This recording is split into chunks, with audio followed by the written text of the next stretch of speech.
Hi everyone, welcome to A Beer with Brad, episode 24. That's right, it's the end of year 2 already. Today I'm going to talk about panoramic photography, mostly sports panoramics, but first let's talk about the beer. Today I'm having a Citra Soaker, a hazy New England IPA from Corn Coast Brewing down in Lincoln, Nebraska. It's kind of on the southwest side of Lincoln. Corn Coast is a newer brewery. They opened in the summer of 2021, so about a year and a half ago. And I've had a few of their beers up here in Omaha, but I've never made it down to the brewery yet. So hopefully this year, 2023, I'll get down there. I think all the beers I've had up here have been nice hazy IPAs. This one's no different. This is a double hazy IPA with 100% Citra hops in it. So a nice, refreshing IPA. People always ask where I could pick up the beer that I'm drinking so they can try it too. This one, I'm not sure if it's in the grocery stores yet. I haven't really looked for it, but I have seen it in a couple different bottle shops. So it is around. Right now they have two of them out, and I can't remember the name of the other one, but they're both hazy New England IPAs. So both good. Recommend either one of them. Again, Citra Soaker by Corn Coast Brewing down in Lincoln, Nebraska. Real quick before we get going, this month, I think this weekend actually, is the Heart Ball, the American Heart Association Heart Ball here in Omaha. And then I believe it's next weekend, the Mary Our Queen Parish Marquee. Both events will have a silent auction that will have a photo of mine. The Marquee actually has a print of this on metal, the Omaha skyline with the sunset from the ballpark. And then the Mary Our Queen Marquee has a canvas print, 18 by 36 canvas print, and I believe it's also an Omaha skyline from the Missouri River. It's been a week or two since I delivered that one, but I'm pretty sure, I don't know why I'm spacing out on it right now, but I believe it's a nice 12, they're both good size, panoramic, or not panoramic, but canvas print from the Missouri River with the Omaha skyline. So if you're at either of those events and want to pick up a nice print and help out a good cause at the same time, go ahead and get in the silent auction and bid on one of those. So like I said, this is the end of year 2, episode 24. It's been an awesome run. I really have enjoyed doing each one of these episodes. They've been a lot of fun, a little bit different. Sometimes I'm sitting here at the computer, sometimes I'm sitting right here with the cameras behind me, done a couple out on location. So I've had a lot of fun doing them. Next year, year 3, is going to be a little bit tougher because, you know what, I'm out of ideas. Right now, I have nothing planned for the next month. So if you have any ideas at all what I should do for the next Beer with Brad or the next several Beers with Brad, go ahead and let me know. Shoot me an email. My email address is brad@bradwilliamsphotography.com. Send me a message on Facebook or Twitter. Or leave a comment down at the bottom of this video. So what do you want to see? What should I talk about? I'm always open to suggestions. I'm always open to trying some new things. So just let me know what you think, and I'll go from there. So tonight I wanted to talk a little bit about panoramic photography. Like I said, I was trying hard to come up with an idea for this episode 24. And then this past weekend was the Creighton Blue Jay Pink Out game.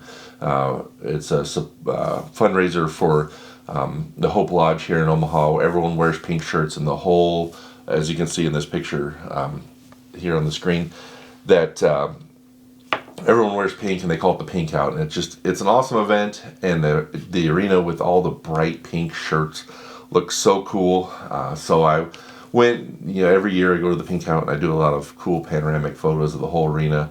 There's just something about arenas or ballparks when everyone wears really bright clothes, all the same color. It just really makes them, I don't know, pop out or jump or come alive. There's just something different about them. They're always cool. But I actually started doing panoramics back in, I think the first one I did was this one here at Rosenblatt Stadium in the summer of 2007. So at the College World Series. And that back then, that was before I was doing any sports photography at all. I had my first digital camera. It was only about a year old at that point, and it was a very entry level, low megapixel digital camera with a kit lens. And I was surprised tonight. I hadn't looked at these photos in a while, so I pulled them up, and they actually they hold up really well. I have other pictures from that same camera that I can print out 36 inches wide from one single photo. So this panoramic here was 5 photos, I believe, and then there's another one that you can see here with 8. I think it's 8 photos in it. So just even though it was an entry-level kit camera at the resolution, they hold up really well. And actually, I reprocessed both of them tonight. Yes, there's some things in there I don't really care for, but just to go back and have those memories from that first camera and then the first time I ever took it to a sporting event, it's pretty cool. So that is basically how I got into sports photography. You know, most of you know that I do a lot of Creighton games, a lot of UNO games, and a lot of Storm Chaser games every year. And then I also, pretty much every year since 2009 or 10, I've covered the College World Series too. So I got into it because I would take my camera just for fun to shoot some panoramics, and people started seeing them and liking them, and that's how I got into meeting people that were looking for photographers for these different sporting events. So it's kind of, the panoramics are kind of my gateway into the sports photography. And then even as I really got into the action stuff, I've always tried to hold back time to do the panoramic stuff. Yes, I'm there to do, like when I'm doing the Creighton photos for a White and Blue Review, yes, I'm there to get the action shots, but the reason I like doing sports photography is I like having the access to go do the panoramics. So to me, the panoramics are the reason I do it, and they're just so much fun. So like I said, it all got started at Rosenblatt, and then as the new stadiums and new arenas opened, I moved into some other, trying some new things at different stadiums. The downtown ballpark, now called Charles Schwab Field, has been amazing because it has the Omaha skyline. Rosenblatt was cool because it had all the bright colors. The downtown ballpark is cool because it has the skyline behind it, and I really enjoy doing those panoramics from there. Especially almost all the panoramics you see that I take are on the third base side looking back towards the city. Warner Park opened. Warner Park is cool because it's out on top of a hill out in western Sarpy County, and they get a really nice, real nice sunsets there. So being up on top of the hill kind of opens it up for that late evening color, kind of like Rosenblatt used to have. Rosenblatt, sometimes there being on top of the hill, you get late color that's really vibrant and warm, and it makes for some really nice photos. So you can see this one here I took of Rosenblatt. It has just a really cool cloud. It's that late light. The clouds lighten it up from below, and nice full house, and it just really comes out cool. So one of the things I really like about doing the panoramic photos is I like just capturing the whole event, not just the court or the action, or not, there's a lot of panoramics you see that, or maybe they're probably not even panoramics, right, just one photo. They get the court and a little bit of the crowd around the court, and then everything else just quickly fades off to black. I like to get the big, wide, even the fisheye. I don't have a fisheye lens, but I borrow one from both the other two guys I do Creighton photos with for the White and Blue Review. They both have a wide angle fisheye, and I love borrowing that lens from them. You can see on this picture here that just that cool look where you get the entire arena, and that's what I like. One of those things when you go to a big sporting event is just sitting back and seeing the whole atmosphere of everyone there and everyone cheering. And so that's one of the reasons I like doing the panoramics or using the fisheye, is just being able to get back and just capturing the whole event, the whole arena. Not just the people sitting courtside, but the people all the way up, at the back wall, at the end of the arena. So it's really cool. The one drawback I don't like about with the panoramic photos is sometimes they add a weird distortion, and like with the distortion in the baseball the field is curved anyway, especially when you're behind home plate, or there's a lot of curves in baseball, and it doesn't really bother me. But when I shoot hockey, it really makes the hockey rink almost like a D-shaped, and And why it's cool, and I love doing hockey panoramics. I have a ton of them, and don't look at my website because I don't know why, but none of them are on my website. But I've been shooting so many hockey panoramics. It's just one of those things. Like it's some arenas it looks all right, like the Civic Auditorium where it was more of like a bowl. It really looked neat, but at the Baxter, when I shoot a panoramic, it just looks distorted or a little bit weird. But I've played with a few different things and a few different angles to try to get that out of there, and I don't know, it's still fun. It's still fun capturing the whole thing. That's just one little minor drawback of the panoramic. So, and for those of you, I guess I should have started at the beginning. The panoramic, what I'm usually doing is I'm stitching together. I take, like I said, some of the Rosenblatt ones, the older ones, before I really got into it, I would take 4, 5, maybe 8 photos. But some of these newer panoramics, I take a lot more, because the closer you get the pictures to each other, the less you're going to come to have some stitching errors. So basically I take all the photos and then I put them into Photoshop, and then Photoshop merges them together for you, so it makes a nice seamless composition. And then Photoshop also has different options as far as the kind of distortion that does clear up some of the the different ways it will stitch together. It'll clear up some of the distortion. So it's just something I've always liked to do. The panoramics are great, and like I said, I have tons and tons of UNO panoramics, only ones on my website. I have panoramics from, we went on this awesome baseball trip several years ago, went to the last game at Yankee Stadium, so I have a panoramic from the last game at Yankee Stadium. It's not on my website. We went to, the next night, went to the last Sunday night game at Shea Stadium. The next night we went and watched the Red Sox clinch at Fenway, so I have a panoramic for that. And then we went and saw the Orioles, and then the Nationals. The Nationals game actually got rained out, but I did take a panoramic of the field and the stadium with the tarp on it. Since then, I've been back and I've redone the Nationals panoramic. It's really cool.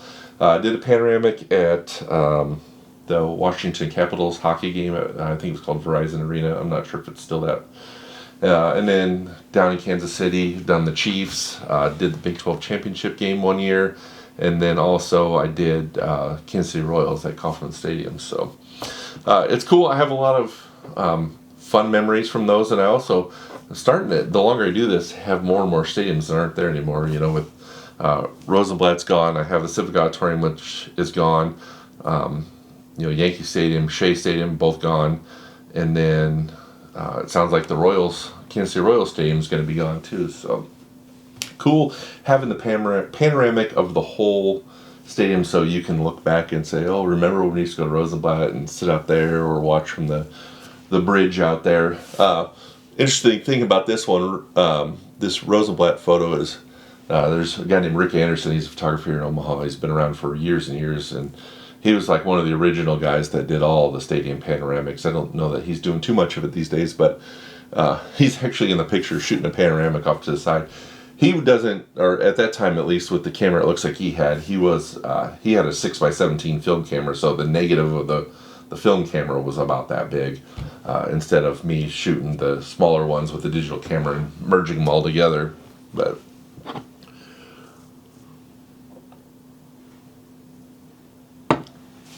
yeah, as far as other panoramics I do, I've done a few skylines from here and there. Most of those have been on top of rooftops, kind of closer in, getting more of a wide view.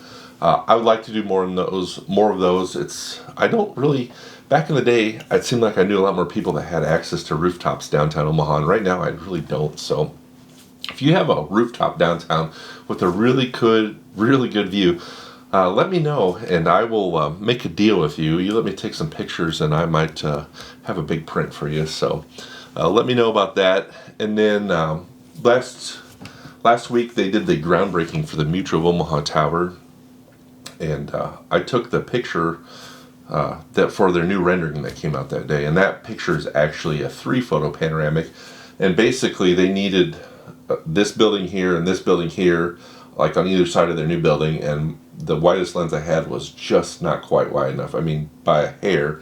So I actually did a 3-photo panoramic to catch the edge of the two buildings and then fill in the gap in the middle. So it was just one of those things that came in handy. It wasn't ever intended to be a panoramic. I've done a few panoramics, like in the old market, trying to get multiple blocks. Did this one here where I actually made the panoramic, and then there's I always call them globes, but it's a tool in Photoshop. It's like a radial filter where you can just bend the photo around. So if you have a 360-degree panoramic, you can actually stretch it around and make it look like one circle. It's just kind of cool. Matt Elwood, he's an awesome photographer down in Lincoln.